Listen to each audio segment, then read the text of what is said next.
So I'm Samantha Hornberger. I'm an optometrist who practices outside of Cincinnati, Ohio, in a little town called Lawrenceburg, Indiana. I started my practice cold in 2013, and over the last 9 years, I've been privileged to see patients here in my hometown in Indiana.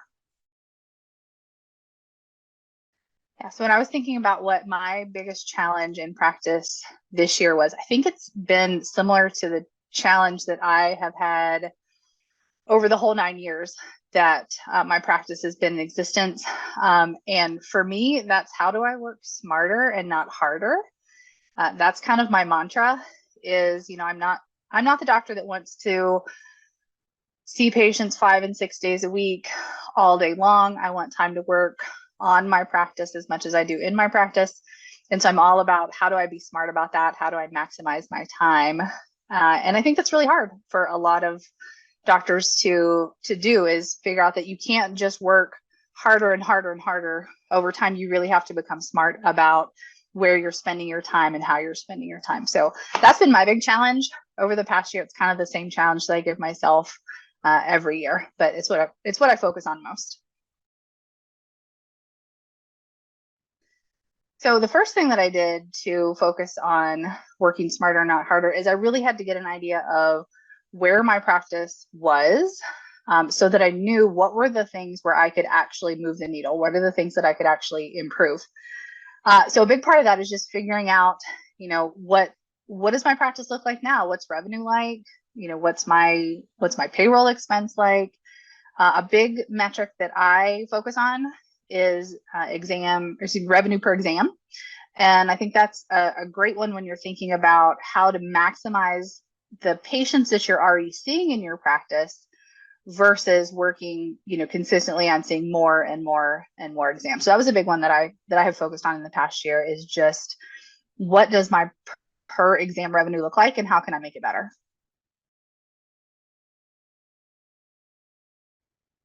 I think the biggest thing that had an effect for us was really focusing in on those services and products that are outside the scope of insurance. Looking at those self-pay things like dry eye procedures, things like myopia management, things like lens categories that are not covered by insurance right now. When I look at if I'm going to increase the amount of revenue per exam that I have, that's really not going to be possible just within the confines of traditional, here's what insurance covers and maximizing that. I really had to look at what are the other things that I can do? How can I market those things? How can I best explain them to patients to get buy-in? And focusing on increasing revenue per exam simply by, increasing the amount of things that I wasn't dependent on insurance to cover. So before this year, so at the beginning of 2022, our revenue per exam was decent. It was, somewhere in the neighborhood of $400 per exam, which, is a little bit above average, industry average. Looking back now over the entire year, it's been somewhere between 525 to 550 per exam. So we've seen a huge increase in revenue per exam that took us basically from just an average practice to now a practice that is in the 85th or 90th percentile for practices. It really means that I don't have to pack more patients in to the number of days that I see them now. And I don't necessarily have to expand the number of days that I'm seeing patients if I don't want to. The sweet spot for me is about 3 patient care days a week. I like to be able to focus on growing the practice and other, things that I'm interested in the other days of the week. And there's only so many exam slots that you have. So if I am not willing to increase the number of exam slots that I have and increase the number of patients that I'm seeing, it means that I can continue to grow my practice without having to just see more and more patients over time. I'm seeing practice growth My practice has grown something like 20 to 25% in revenue this year.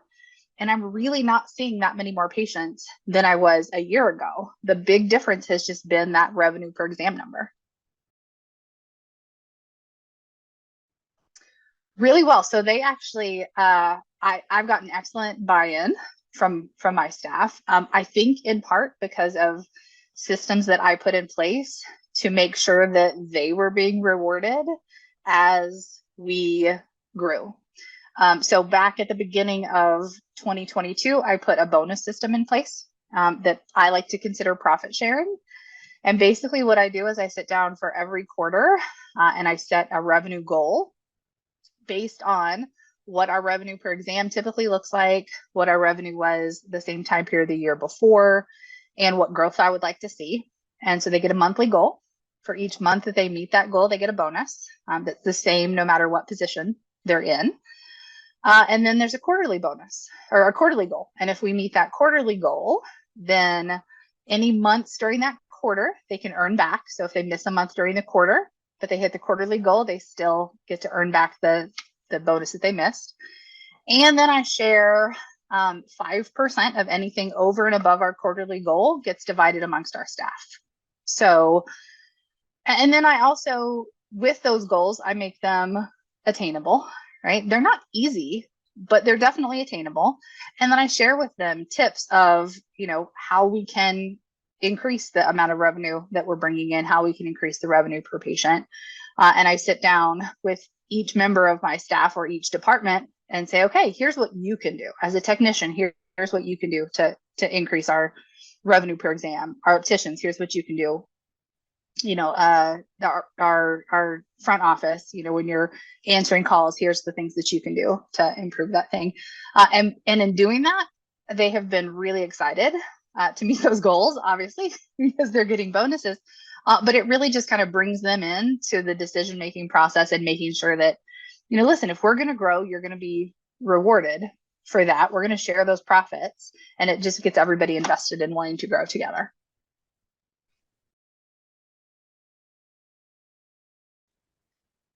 Yeah, so 2023 is going to be a big year for us. We have been in the process for a little over a year now of actually buying, renovating, and moving into a new practice building.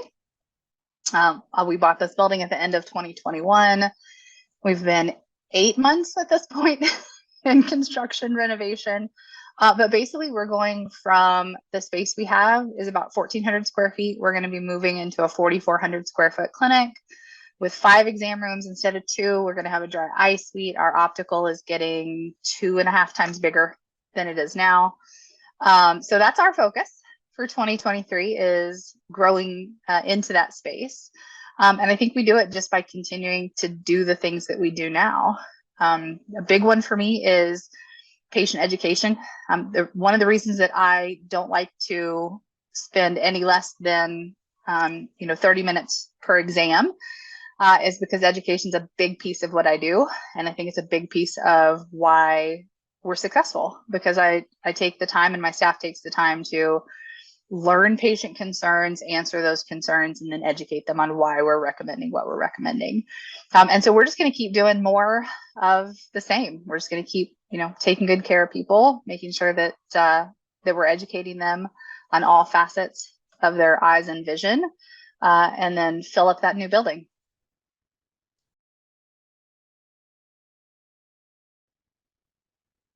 Yeah, my advice for people as they're looking forward to 2023, the first piece of advice that I have is take some time to reflect on your practice as it is now. Take some time to figure out what things are working, what things are not just from a business standpoint, not just from a revenue standpoint, but from a personal standpoint, right? As the doctor, as the face of the business, the owner, you owe it to yourself to figure out what's working for you and what's not working for you, and then work on changing the things that aren't working for you. I think too many times we get stuck in the idea that things are just how they're going to be, and we don't have the power to change that. And I would disagree with that. I think that if there are aspects of your practice that you're not happy with, It's on you to figure them out, and they're 100% changeable. Nothing is written in stone. There's not just one way to practice. There's a million ways to practice, and we can be successful at whatever way is going to work for us. So take the time to reflect on what really lights you on fire and plan to do more of it. Take the time to reflect on what really is causing the feelings of burnout and do less of it, or find somebody else to do it. Hire an associate or outsource or whatever it takes to do more of what you love and less of what you want to avoid. And then once you figure that out, then just, headlong go into it. Don't get stuck in that idea that your practice can only look one way and that it has to stay the same as it has been, in the past.